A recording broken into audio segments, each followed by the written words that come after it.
Two friends noticed something very strange.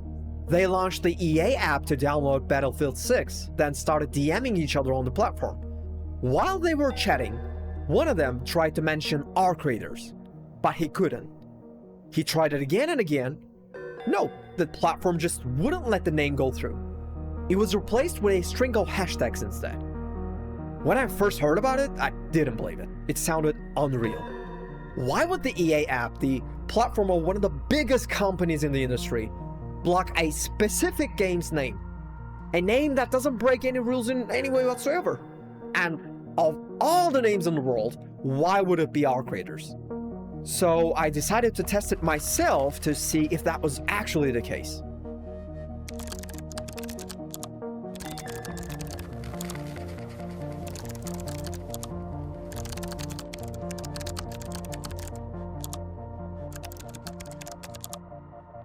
Yep, it was true. Arc Raiders really was censored. I was shocked and immediately tweeted about it. But why? What could be the reason EA did this for Arc Raiders? To find out, let's rewind to 2018, when the team behind Arc Raiders was founded. The core members of this team were actually ex-DICE devs, the studio working on Battlefield under EA. They were the names behind the OG Battlefield games. In 2018, the majority of the talent who built some of the biggest games in the series decided to leave DICE. Patrick, the former DICE CEO and EA executive, and over 50 developers, including other key names, left the studio and created their own, which they named Embark Studios. Here's the thing, the Embark founders weren't just names on the credits list, they were pillars. Anderson managed Frostbite tech that powered Battlefield's signature destruction and large-scale warfare, while Stromberg's audio direction gave Bad Company 2 and Battlefield 3 their thunderous cinematic identity. When that caliber of leadership and institutional memory walks out the door, the ripple effects show up later. And they did. Battlefield 5 struggled with content and had its live service support end surprisingly early in 2020, leaving players feeling shortchanged. Then Battlefield 2042 arrived, and it launched in a very rough technical state, and missing some very important core features that defined the series.